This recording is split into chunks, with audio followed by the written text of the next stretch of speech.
ചേട്ടാ good morning. Good morning. ചേട്ടന്റെ പേരെന്താ? ജോണി. ജോണി. എവിടെ സ്ഥലം? ഞാൻ തെടനാട് നമ്മുടെ ആം ആദ്മി പാർട്ടി പഞ്ചായത്ത് കമ്മിറ്റിയുടെ പ്രസിഡന്റാണ്. ശരി. ഇപ്പൊ എവിടെ പോവാ?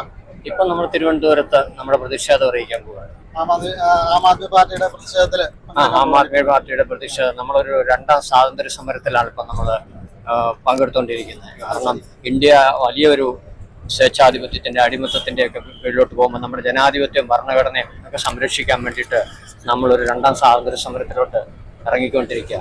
ഇന്നിപ്പം എൻ്റെ ഓഫീസ് അടച്ചിട്ടിട്ടാണ് ഞാൻ പോന്നിരിക്കുന്നത് ഇന്ന്. കാരണം നമുക്കത് അത്രയും പ്രധാനപ്പെട്ട ഒരു വിഷയമാണ്. നമ്മുടെ ഈ സമയം എൻ്റെ ഓഫീസ് വേണോ, എൻ്റെ രാഷ്ട്രം വേണോ എന്നുള്ളൊരു ചോദ്യത്തിൽ എൻ്റെ രാഷ്ട്രം ഇല്ലെങ്കിൽ എൻ്റെ ഓഫീസില്ല. അതുകൊണ്ട് തന്നെ ഞാൻ ഓഫീസ് അടച്ചിട്ടിട്ട് പോന്നിരിക്കുക. ഇതിനെതിരെ നമുക്ക് പ്രതികരിക്കണം. കാരണം ഇന്ന് നമ്മൾ വായിക്കുന്നുണ്ടല്ലോ ഇപ്പം ഈ ബോണ്ട്, ഇലക്ട്രൽ ബോണ്ടിന്റെ ഒക്കെ വിഷയം ഇന്ത്യ കണ്ടിട്ടുള്ള ഏറ്റവും വലിയ അഴിമതിയാണ്.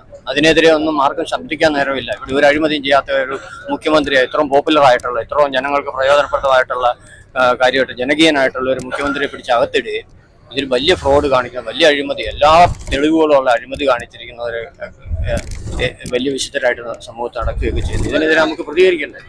ഇലക്ട്രൽ ബോണ്ട് വിഷയത്തിൽ വളരെ കൃത്യമായിട്ട് മനസ്സിലാക്കിയിരിക്കുകയാണ്. അതെ, അതിനെല്ലാം പ്രൂഫും ഉണ്ടല്ലോ, തെളിവ് സഹിതം ഉണ്ടല്ലോ. അത് അഴിമതികള് ഉണ്ട്, കോടിക്കണക്കിന് രൂപ പാർട്ടികൾ കൈപ്പറ്റിയിരിക്കുന്നു. പാർട്ടികൾ കൈപ്പറ്റിയിരിക്കുന്നു എന്ന് പറഞ്ഞു കഴിഞ്ഞാൽ പാർട്ടികൾ കൈപ്പറ്റിയിരിക്കുന്നവർക്ക് ഇതിലും ഏറ്റവും വലിയ എന്താണെന്ന് ചോദിച്ചു കഴിഞ്ഞാൽ ഒരു ഗവൺമെന്റ് അവര് പൈസ പിടിച്ചു പറിച്ചെടുത്തിരിക്കുകയാണ്. ED ഉപയോഗിച്ചും ഗവൺമെന്റ് മെഷീനറികൾ ഉപയോഗിച്ച് അവരെ ഭീഷണിപ്പെടുത്തി ജനങ്ങളുടെ ഈ പ്രസ്ഥാനങ്ങൾ നടത്തുന്ന വ്യവസായികളുടെ അടുത്തുനിന്നും മറ്റും പൈസ എടുത്തു കൊടുത്തു. പിന്നെ കുറെ പേർക്ക് ഫേവർ ചെയ്ത് കൊടുത്തോണ്ട് പൈസ മേടിച്ചിട്ട്, ബോണ്ട് മേടിച്ചിട്ട് ഫേവർ ചെയ്ത് അവർക്ക് കോൺട്രാക്റ്റുകളൊക്കെ കൊടുത്തിരിക്കുന്നു. അങ്ങനെയൊക്കെയുള്ള ഇതെല്ലാം തെളിവുകൾ സഹിതം വന്നിരിക്കുകയല്ലേ. ഓരോരുത്തർ എത്ര കൊടുത്തു, അവർക്ക് എന്തൊക്കെ ഫേവർ കിട്ടി, എന്തൊക്കെ ആനുകൂല്യം കിട്ടി. ED റെയ്ഡ് വരുന്നു, പിറ്റേ ദിവസം ഇവർ ഇലക്ട്രൽ ബോണ്ട് ഒരാഴ്ചക്കുള്ളിൽ കൊടുക്കുന്നു, റെയ്ഡ് തീർന്നു, എല്ലാം തീർന്നു, അവർ വിശുദ്ധരായിട്ട് പോകുന്നു, പാപ്പസാക്ഷിയാവുന്നു. ഇങ്ങനെയെല്ലാം സർവത്രാതി തോന്നിയാസമല്ല നടക്കുന്നത്. ഇവിടെ ഒരു നിയമമോ ഒരു ഭരണഘടന അനുസരിച്ചൊന്നും ഒരു കാര്യമില്ല. ഞങ്ങൾ പറയും, ഞങ്ങൾ ചെയ്യും, നിങ്ങൾ ഇതൊക്കെ കേട്ടോണ്ട് ഞങ്ങൾ പറയുന്നത് മാത്രം കേട്ട് ഞങ്ങൾ തരുന്നത് തിന്നോണ്ട് കഴിഞ്ഞാൽ മതി എന്നുള്ള രീതിയല്ലേ. ഇലക്ട്രൽ ബോണ്ട് കൊടുത്ത എല്ലാവരുടെയും കേസുകൾ എന്തിനാണ് ഇലക്ട്രൽ ബോണ്ട് കൊടുത്തത് എന്നെ സംബന്ധിച്ച് അന്വേഷണം നടത്തണം.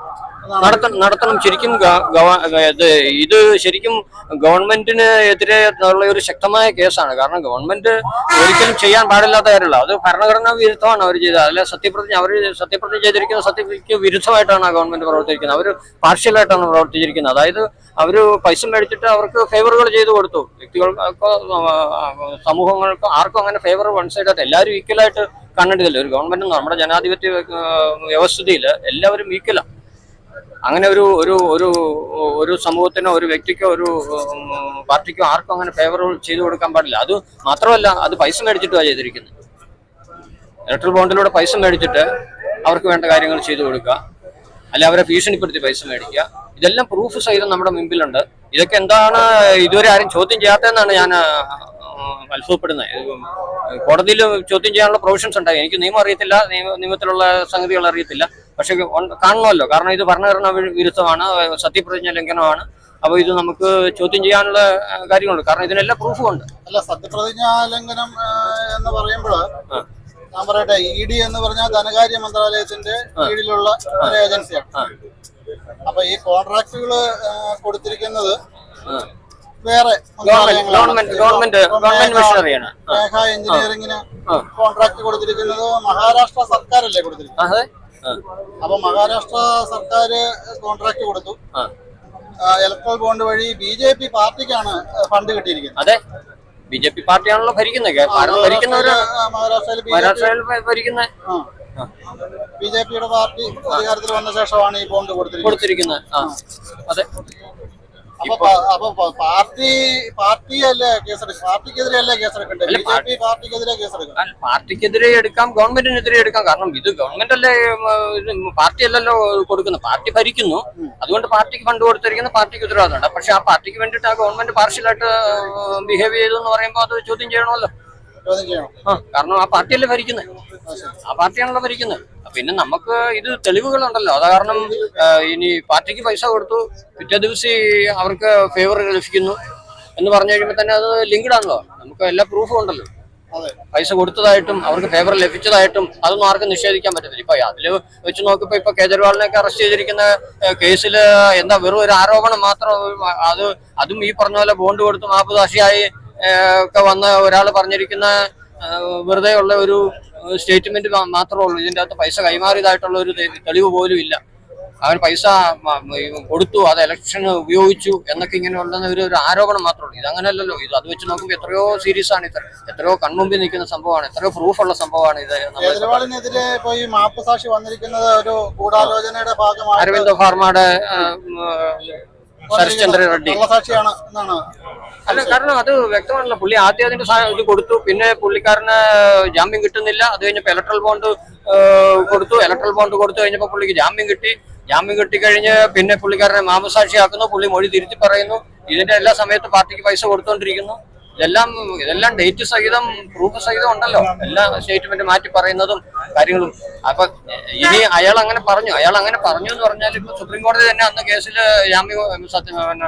നമ്മുടെ സിസോദിയുടെ ജാമ്യാപേക്ഷ വന്നപ്പോ പറഞ്ഞു, ഇത് 2 മിനിറ്റ് ആർഗ്യൂ ചെയ്യാനുള്ള വകുപ്പില്ലല്ലോ ഇതിനകത്ത് പൈസ ഇതിലേ പോയി. പൈസ കൊടുത്തു കാണുമായിരിക്കും എന്ന് പറയുന്നതല്ലാതെ അല്ലെ കൊടുത്തു ഇന്നയാള് ഇത്ര രൂപ കൊടുത്തു എന്ന് പറയുന്നിടത്ത് അല്ല ഇന്നയാൾക്ക് കൊടുത്തു എന്നുള്ളത് ഒരിടത്തും കാണുന്നില്ല.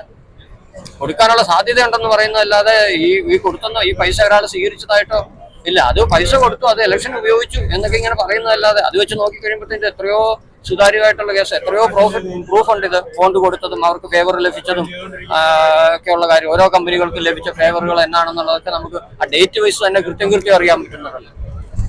ശരിയാണ്. അപ്പൊ ഈ അരവിന്ദ ഫാർമയുടെ ഈ ഓണർക്ക് ജാമ്യം കൊടുത്തത് അദ്ദേഹത്തിന് നടുവേദനയാണ് എന്ന് പറഞ്ഞിട്ടാണ്. അതെ. അപ്പൊ സത്യേന്ദ്ര ജെയിന് അതിലും കഠിനമായ ആരോഗ്യ പ്രശ്നങ്ങളുള്ള, പക്ഷെ അദ്ദേഹത്തിന് ഇതുവരെ ജാമ്യം കൊടുത്തിട്ടുണ്ടോ? അതല്ലേ പറഞ്ഞേ, അതാണ് ഇവിടെ നടക്കുന്ന ഭരണവ്യവസ്ഥയുടെ പരാജയം. ഇതിനെതിരെയാണ് നമ്മൾ സമരം ചെയ്യുന്നത്. ഇവിടെ ഒരു നീതി, എല്ലാവർക്കും ഒരുപോലെയുള്ള നീതി ലഭിക്കുന്നില്ല. പ്രതിപക്ഷ പാർട്ടികളെ അതുപോലെ അല്ല, അവർക്ക് ഇഷ്ടമില്ലാത്തവരെ അവര് നിയമങ്ങൾ ഉപയോഗിച്ച് പീഡിപ്പിക്കുന്നു, അവരെ പിടിച്ചകത്തിടുന്നു, ജാമ്യം കൊടുക്കുന്നില്ല. അപ്പൊ ഇത് നമ്മുടെ ജനാധിപത്യത്തിന് ഒരു ഭീഷണിയാണ്. അതുകൊണ്ടാണ് നമ്മൾ ഇന്ന് മെനക്കെട്ട് നമ്മൾ സമരം ചെയ്യാൻ, നമ്മുടെ പ്രതിഷേധം അറിയിക്കാൻ വേണ്ടിയിട്ട് നമ്മൾ പോകുന്നത്. കേന്ദ്രം ഭരിക്കുന്ന BJP പാർട്ടിയുടെ ആസ്ഥാനത്ത് പോയി നമ്മൾ പ്രതിഷേധം അറിയിക്കുകയാണ്. നമ്മുടെ ഇത് നിങ്ങൾ ചെയ്യുന്നത് ശരിയല്ല, ഇത് നീതിയല്ല. കേജ്രിവാളിന് ജാമ്യം കിട്ടാൻ സാധ്യതയുണ്ടോ? ജാമ്യം കിട്ടാൻ സാധ്യതയുണ്ടോ എന്ന് ചോദിച്ചു കഴിഞ്ഞാൽ അതിന്റെ നിയമ പ്രശ്നങ്ങളെ പറ്റി നമുക്ക് അറിയാൻ പറ്റത്തില്ല. പക്ഷെ ജാമ്യം കിട്ടണം. കാരണം പുള്ളി ഒരു മുഖ്യമന്ത്രിയാണ്, ജനങ്ങൾ തെരഞ്ഞെടുത്ത ഒരു മുഖ്യമന്ത്രിയാണ്. മുഖ്യമന്ത്രിക്ക് എന്താ പ്രത്യേകത പ്രിവിലേജസ് ഉണ്ടോ എന്ന് ചോദിച്ചു കഴിഞ്ഞാൽ നമ്മുടെ ജനാധിപത്യത്തിൽ എത്രയും ജനങ്ങൾ അംഗീകരിക്കുന്ന ഒരു നേതാവെന്ന് പറയുമ്പോൾ അതിന് ഒരു പ്രത്യേകത ഇല്ലേ? നമ്മുടെ ഒരു മനസ്സിൽ പുള്ളിക്കാരന് അത് മാത്രമല്ല, ഈ വക കേസുകളെ പറ്റിയൊക്കെ നോക്കിക്കഴിയുമ്പോഴത്തേന് ഇതിനെതിരെ തെളിവുകളൊന്നുമില്ല. പക്ഷെ PMLA എന്ന് പറയുന്ന നിയമം ഉണ്ടാക്കിയിരിക്കുന്ന ഇങ്ങനെയാണ്. അത് കുറ്റം ആരോപിക്കപ്പെട്ട ആൾ അത് ഇന്നസെന്റ് ആണെന്ന് പ്രൂവ് ചെയ്യണമെന്നുള്ള രീതിയിലാണ് അത് വന്നിരിക്കുന്നത്. അതിനകത്ത് ജാമ്യം കൊടുക്കാനുള്ള പ്രൊവിഷൻ ഇല്ല. അതല്ലേ സിസോദിയയുടെ കേസിൽ 2 മിനിറ്റ് ആർഗ്യൂ ചെയ്യാൻ പോലെ ഉള്ള വസ്തുതയില്ലാത്ത കേസാണെന്ന് പറഞ്ഞിട്ട് കോടതിക്ക് ജാമ്യം കൊടുക്കാൻ പറ്റാഞ്ഞത് എന്നാന്ന് ചോദിച്ചു കഴിഞ്ഞാൽ ആ നിയമത്തിൽ ജാമ്യം കൊടുക്കാനുള്ള പ്രൊവിഷൻ ഇല്ല എന്നുള്ളതാണ് ഞാൻ മനസ്സിലാക്കുന്നത്. അതുകൊണ്ട് ഈ കേസിൽ എന്തായാലും കോടതി എന്താ തീരുമാനിക്കുന്നത് എങ്ങനെയാണെന്നുള്ളതിനെ പറ്റിയൊന്നും എനിക്കറിയാൻ പറ്റത്തില്ല. അത്രയും ഞാൻ നിയമത്തിലെ എക്സ്പെർട്ട് അല്ല. നിയമത്തിൽ പറയുന്നത് പ്രോസിക്യൂഷൻ ജാമ്യത്തെ എതിർക്കുവാണെങ്കിൽ ജഡ്ജിക്ക് ബോധ്യം ഉണ്ടാകണം ഇയാൾ കുറ്റക്കാരനല്ല എന്ന്. ഇപ്പൊ അന്വേഷണം പോലും നടക്കാത്ത ഒരു സംഭവത്തില്, തെളിവുകൾ ഹാജരാക്കാത്ത ഒരു കേസില് ജഡ്ജി എങ്ങനെ തീരുമാനിക്കും ഇദ്ദേഹം കുറ്റക്കാരനാണോ അല്ലയോ? അതിപ്പം ജഡ്ജിയുടെ ബോധ്യത്തെ പറ്റി നമുക്ക് പറയാൻ പറ്റത്തില്ലല്ലോ.